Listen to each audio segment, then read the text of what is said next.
रात के लगभग 1 बजे का समय था। गांव के एक घर में एक इंसान अपनी पत्नी और बच्चों के साथ सो रहा था। तभी अचानक गेट के पास से एक बूढ़ी औरत की दर्द भरी आवाज सुनाई देती है। कोई है?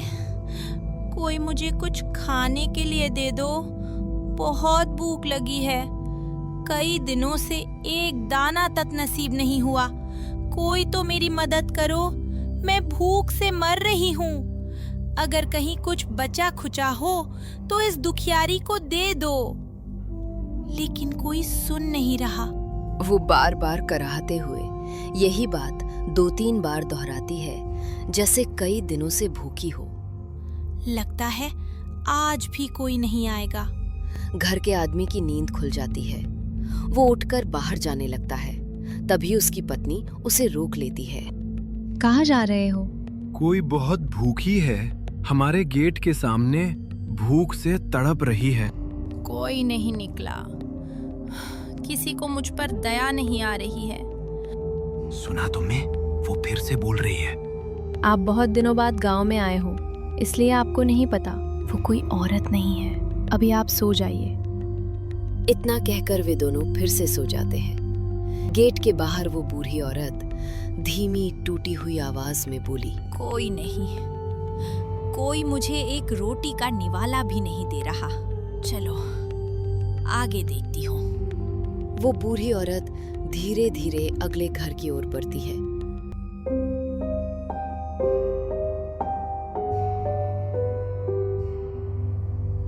घर के बाहर खड़े होकर कराहती हुई आवाज में कहती है, कोई है घर में? मुझे बहुत भूख लगी है। कोई एक रोटी ही खिला दो। कोई तो इस बूढ़ी पर तरस खा लो। कुछ पल तक सन्नाटा छाया रहता है। तभी अंदर से एक आदमी बाहर निकलता है।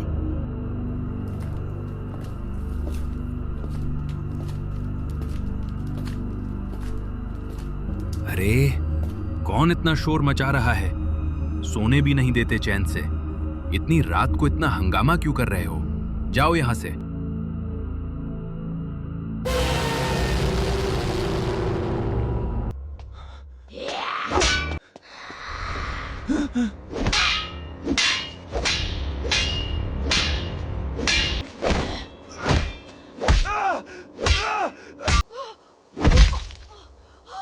बहुत इंतजार करवाते हो तुम लोग। दिन पर दिन तुम लोग और कठोर बनते जा रहे हो। याद रखना, जितने कठोर बनोगे उतनी ही भयानक मौत मरोगे।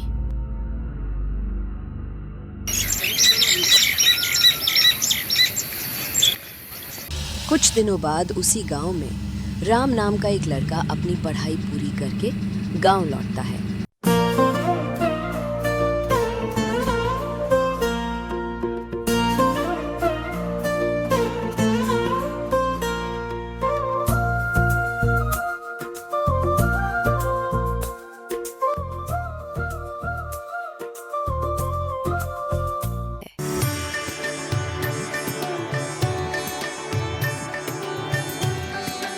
तभी राम की माँ आती है और कहती है, आ गया बेटा?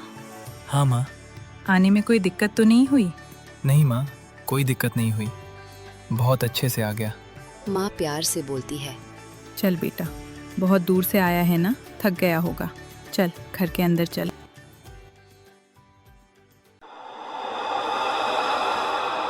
रात का समय था। चूल्हे पर माँ खाना बना रही थी।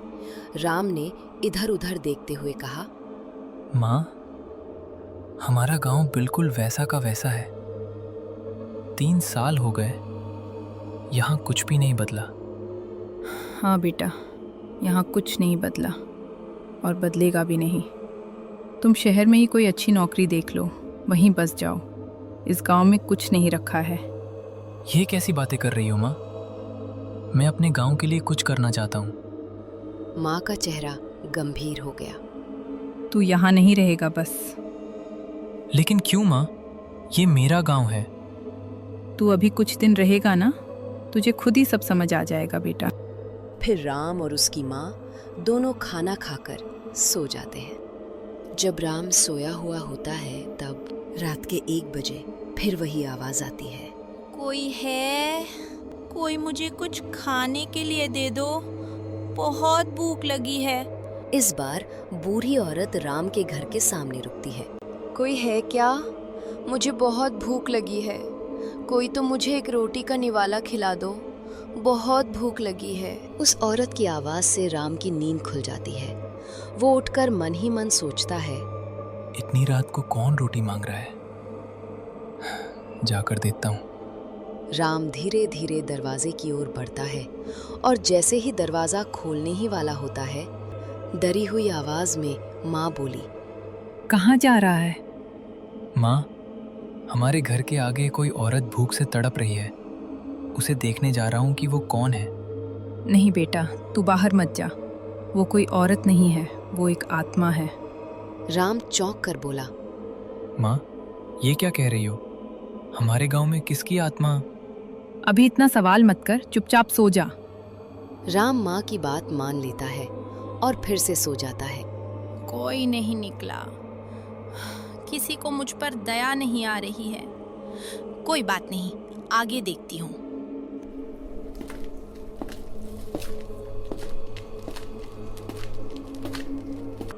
कोई है? कोई मुझे कुछ खाने के लिए दे दो, बहुत भूख लगी है। कई दिनों से एक दाना तक नसीब नहीं हुआ। कोई तो मेरी मदद करो, मैं भूख से मर रही हूँ। अगर कहीं कुछ बचा खुचा हो तो इस दुखियारी को दे दो। तभी घर से एक औरत बाहर आती है।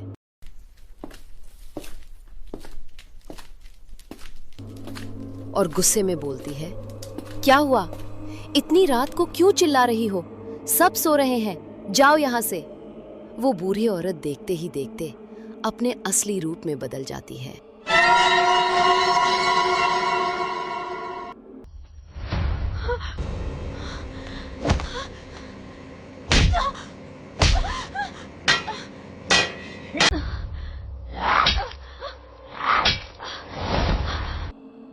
उस औरत को मारने के बाद आत्मा ठंडी गूंजती हुई आवाज में बोलती है, मैंने कहा था ना, जितने कठोर बनोगे उतनी ही भयानक मौत मरोगे।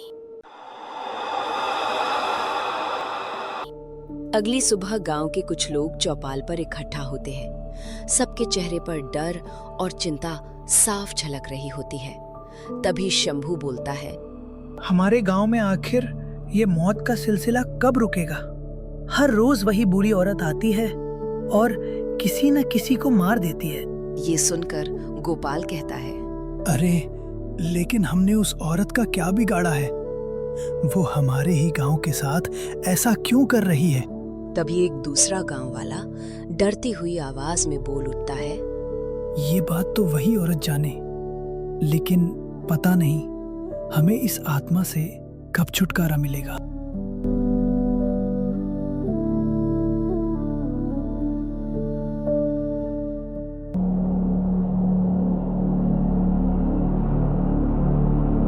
राम अपनी माँ के बगल में सोया हुआ होता है।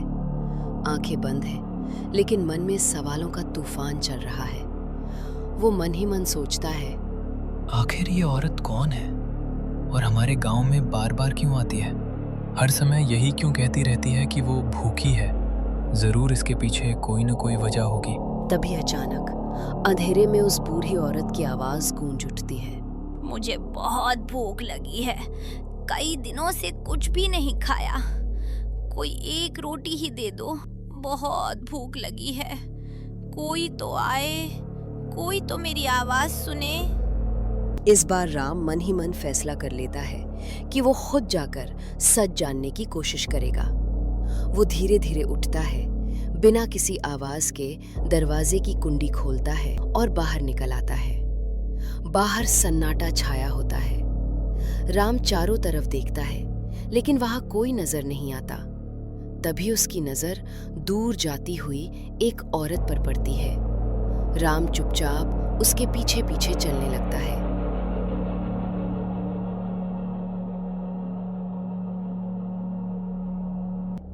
वो औरत आगे आगे चल रही होती है और राम डरते हुए कुछ दूरी बनाए रखता है। थोड़ी देर बाद वो औरत अचानक रुक जाती है। अचानक वो औरत धीरे धीरे पीछे मुड़ती है और देखते ही देखते एक डरावनी आत्मा में बदल जाती है।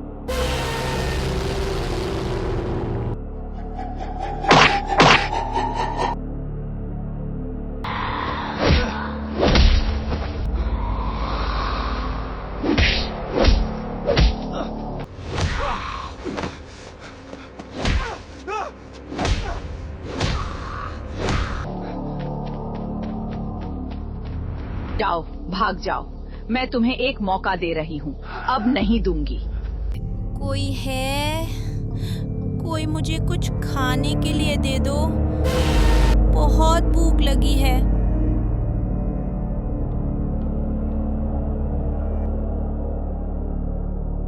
भागते भागते वो सीधे अपने घर पहुंचता है।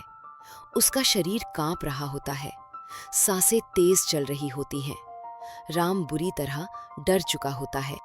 तभी राम की माँ की नींद खुल जाती है। राम को इस तरह घबराया हुआ देखकर वो भी डर जाती है। माँ चिंतित होकर पूछती है, क्या हुआ बेटा, तुम कहाँ गए थे? राम डरते डरते जवाब देता है, माँ, मैंने आज उसे देखा, वही औरत जो हमारे गांव में रोज रात को आती है। माँ, तुम मुझे बताओ वो कौन है और हमारे गांव के लोगों को क्यों मार रही है? राम की बात सुनकर माँ कुछ पल के लिए चुप हो जाती है। उसका चेहरा गंभीर हो जाता है। फिर वो धीमी आवाज में कहती है, अगर तू सच में सुनना ही चाहता है तो सुन। वो औरत हमारे ही गांव की थी, बिरजू किसान की पत्नी राधा। आज से 3 महीने पहले की बात। बिरजू किसान अपनी पत्नी राधा और अपने छोटे बच्चे के साथ यहीं हमारे गांव में रहता था। बिरजू ने गांव के जमींदार से कर्ज लिया था, लेकिन समय पर वो कर्ज चुका नहीं पाया। इस पर जमींदार ने बिरजू का खेत और उसका सारा अनाज अपने कब्जे में ले लिया। इतना ही नहीं, जमींदार ने पूरे गांव वालों से कह दिया, अगर किसी ने भी बिरजू को अनाज या रोटी का एक निवाला दिया तो उसके साथ बहुत बुरा होगा। नहीं नहीं मालिक, हमारे साथ ऐसा मत कीजिए, हम भूखे मर जाएंगे मालिक। अरे कर्ज लेने से पहले सोचना चाहिए था। मालिक, हम लोग भूखे मर जाएंगे। तो मर जाओ। उसके ये शब्द सुनते ही सारे गांव वाले डर के मारे चुपचाप वहां से चले जाते हैं। पीछे रह जाते हैं सिर्फ बिरजू, राधा और उनकी भूख से तड़पती जिंदगी।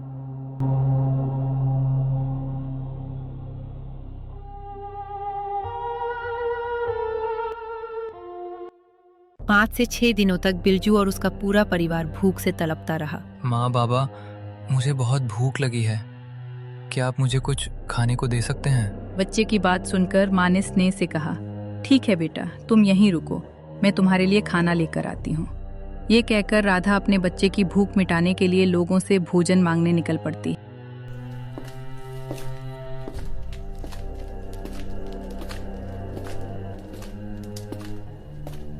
राधा एक घर के पास जाती है और कहती है, शांति बहन, मुझे थोड़ा सा खाना दे दो। मेरा बच्चा 3 दिनों से कुछ भी नहीं खा पाया है। कृपा करके थोड़ा भोजन दे दो। नहीं, मैं तुम्हें खाना नहीं दे सकती। अगर हमने तुम्हें भोजन दिया तो जमींदार हमें मार देगा। इतना कहकर वो महिला अपने घर के अंदर चली जाती है। इसके बाद राधा एक एक करके पूरे गांव में लोगों से सहायता मांगती है, लेकिन किसी ने भी उसकी मदद नहीं की। मेरा बच्चा 5 दिनों से भूखा है, कोई खाने को दे दो। 5 से 6 दिनों तक बिरजू और उसका पूरा परिवार भूख से तड़पता रहा। घर में एक दाना तक नहीं बचा था।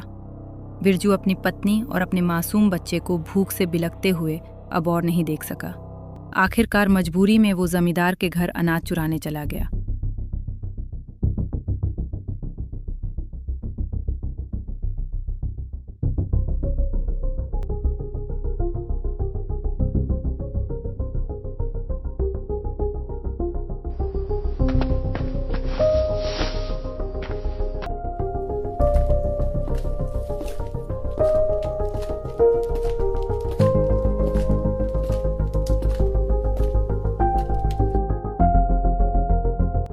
लेकिन जमींदार के घर से अनाज चुराना इतना आसान नहीं था। बिरजू पकड़ा गया।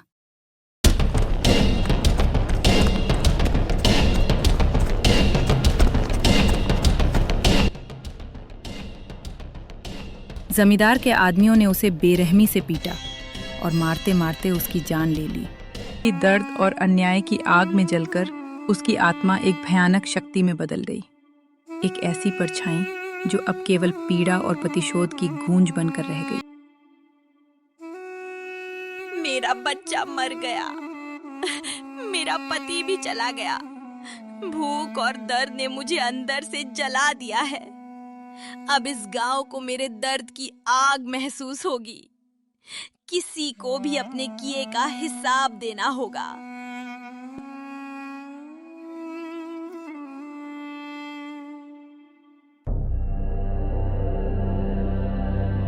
सबसे पहले उसने अपना बदला लिया जमींदार से।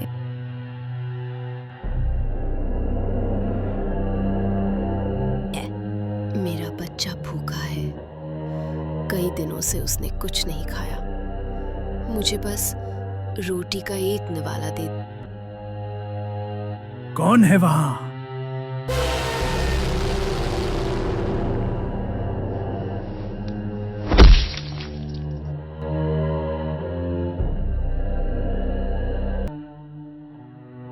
उसी रात से बेटा, हमारे गांव में मौत का ये सिलसिला शुरू हुआ और आज तक राधा की आत्मा हर रात किसी न किसी की जान ले लेती है। माँ भारी मन से कहती है, इसीलिए तो कह रही हूँ बेटा, तू यहाँ से चला जा, कहीं और अपना घर बसा ले।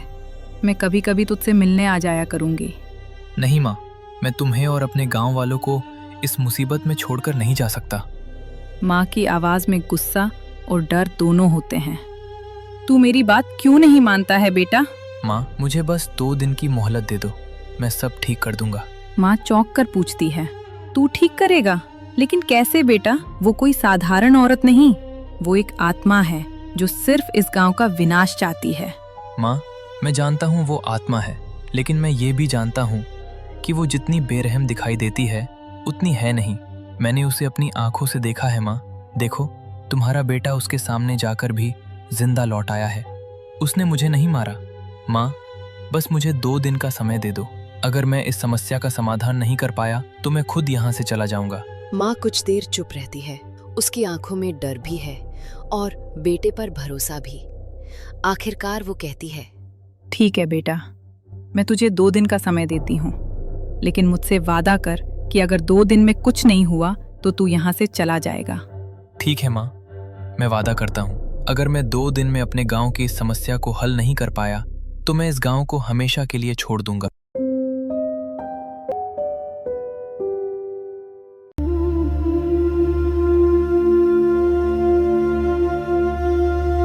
सुबह होते ही गांव में एक और इंसान की मौत हो चुकी होती है। लाश के चारों ओर बहुत से लोग जमा होते हैं। सबके चेहरों पर डर और थकान साफ दिखाई दे रही होती है। एक आदमी भारी आवाज में कहता है, पता नहीं ये मौत का सिलसिला कब तक चलता रहेगा। अब तो हमें ये गांव छोड़ देना चाहिए। इतने में राम आगे आकर दृढ़ स्वर में कहता है, नहीं, हम ये गांव नहीं छोड़ेंगे। ये हमारा गांव है। आप लोग ऐसी बातें करते हुए शर्म महसूस नहीं करते? हमें भागने की नहीं, इस समस्या का समाधान ढूंढने की जरूरत है। एक बुजुर्ग आदमी उदास होकर कहता है, राम बेटा, इसका कोई समाधान नहीं है। हम सब बहुत परेशान हो चुके हैं। पता नहीं हमारे गांव को किसकी नजर लग गई है। राम की आंखें भर आती हैं। वो भावुक होकर कहता है, सब ठीक हो जाएगा काका, सब ठीक हो जाएगा। भीड़ में कुछ पल के लिए सन्नाटा छा जाता है। डर के बीच पहली बार उम्मीद की एक हल्की सी किरण नजर आती है।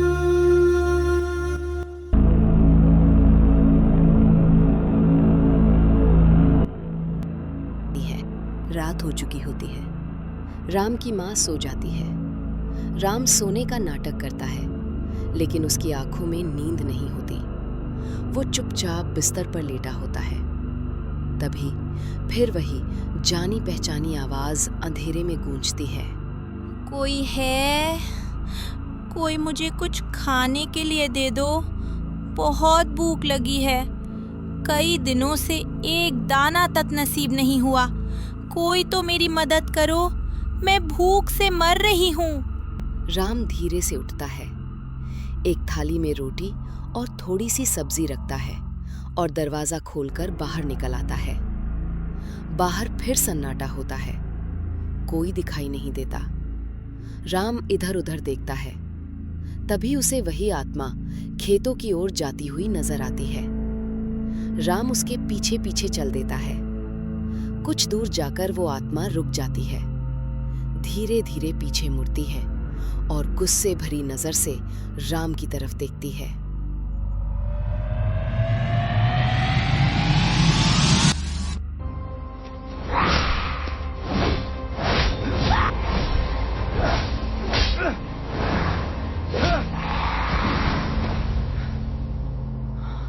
तुम यहाँ मरने आए हो? यहाँ से चले जाओ। इस गांव वालों ने मेरे साथ जो किया वो तुमने नहीं किया, इसीलिए आज मैं तुम्हें छोड़ रही हूँ। जाओ, नहीं तो मारे जाओगे। राम थोड़ा डरते हुए लेकिन शांत स्वर में कहता है, मैं आपके लिए कुछ लाया हूँ। आत्मा की नजर राम के हाथ में पकड़ी थाली पर पड़ती है। वो कुछ पल तक बस थाली को देखती रह जाती है।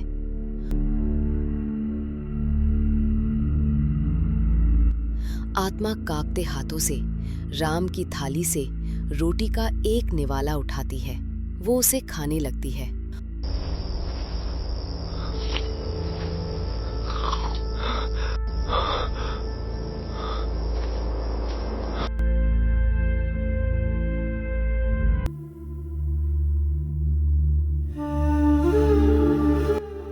मैं मानता हूँ कि आपके साथ बहुत बुरा हुआ, लेकिन आपका गुनहगार सिर्फ वही जमींदार था जिसे आपने मार डाला। नहीं राम, मेरा गुनहगार सिर्फ वो जमींदार नहीं था, ये पूरे गांव वाले थे। सब ने मिलकर मेरा अपमान किया, सब ने मुझे मरने पर मजबूर किया, और जब तक मैं सबको खत्म नहीं कर दूंगी मुझे शांति नहीं मिलेगी। तू एक नेक इंसान है, तू मेरे लिए खाना लाया है, लेकिन अब बहुत देर हो चुकी है। आप गलत सोच रही हैं काकी। मैं मानता हूँ गांव वालों से गलती हुई, बहुत बड़ी गलती हुई, लेकिन आप ये भूल रही हैं जितनी गलती उनकी थी उतनी ही गलती आपकी भी थी। क्या कहा तुमने? मैंने क्या गलत किया? सब ने मिलकर मेरे साथ अन्याय किया। मैंने किसी का क्या बिगाड़ा था?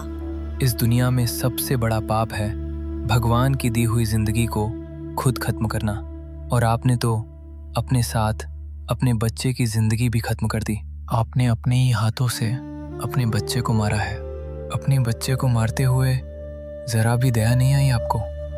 सुख और दुख दोनों मिलकर ही जिंदगी चलती है, ये बात आप कैसे भूल दें? आप खुद अपने बच्चे के साथ गलत कर चुकी हैं और अब बदला ले रही हैं गांव वालों से। बस करो, मैंने अपने बच्चे को नहीं मारा। मैंने कुछ गलत नहीं किया, मैंने कुछ गलत नहीं किया।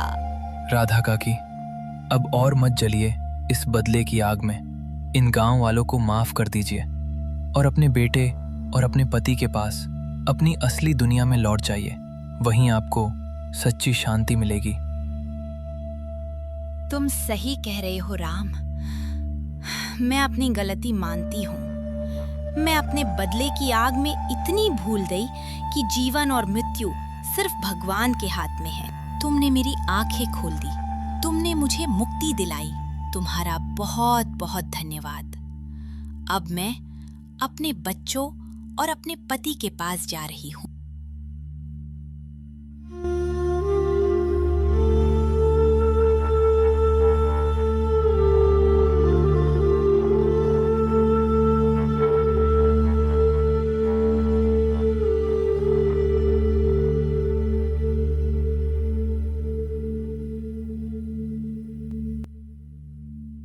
कभी भी गुस्से में आकर गलत कदम नहीं उठाना चाहिए, क्योंकि जीवन और मृत्यु का फैसला सिर्फ भगवान के हाथ में होता है।